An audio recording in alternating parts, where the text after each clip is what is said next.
Well, good morning. Welcome to Coffee with the Pastor.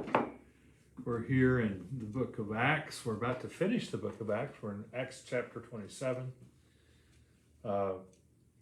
We have Paul, who has been on trial for over a couple of years in Israel. The Jewish leaders want him put to death. The Roman leaders can't find anything wrong with him, and so because the Jewish leaders were insisting him going to Jerusalem, he appealed to Caesar so he could go to Rome. And he's set sail to Rome as a prisoner. Luke is with him, and you're going to see some very graphic descriptions of what's happening on the ship.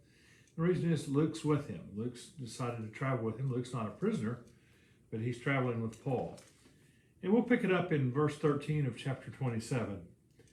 And notice how descriptive Luke is of what happens. He says, when a gentle south wind began to blow, they thought they had obtained what they had wanted. So they weighed anchor and sailed along the shore of Crete. Before very long, a wind of hurricane force called the northeastern swept down from the island.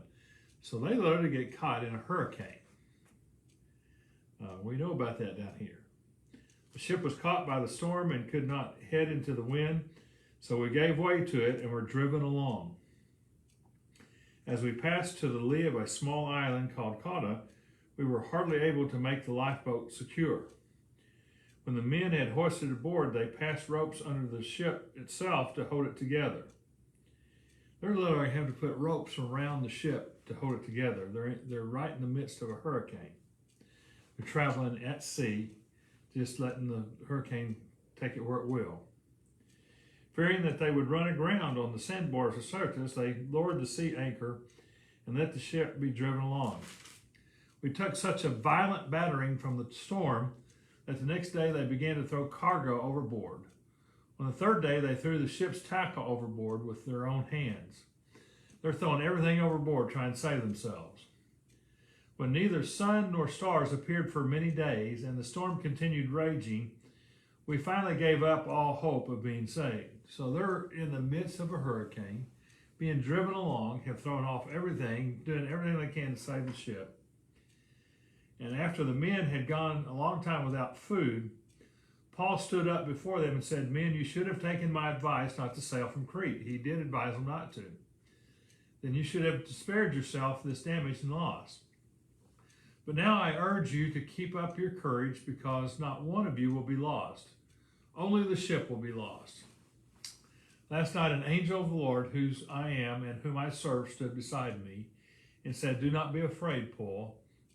You must stand trial before Caesar, and God has graciously given you the lives of all who sail with you. So keep up your courage, men, for I have faith in God that it will happen just as he told me. Nevertheless, we must run aground on some island." So Paul is a prisoner, and he did advise the commander. He said, "Listen, you shouldn't sail. I think bad things are going to happen. God's told me that."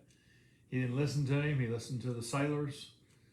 And now you've got the sailors, you got the captain of the ship, you got the Roman commander, I got all these folks. Now they're listening to Paul. Paul's getting up and saying, "Guys, don't be afraid. God's told me we're all going to live, and you need to eat something."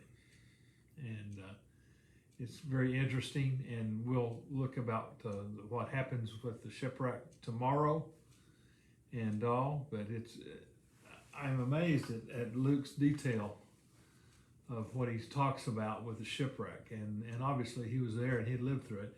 And I have a hunch if any of us would have been on a ship.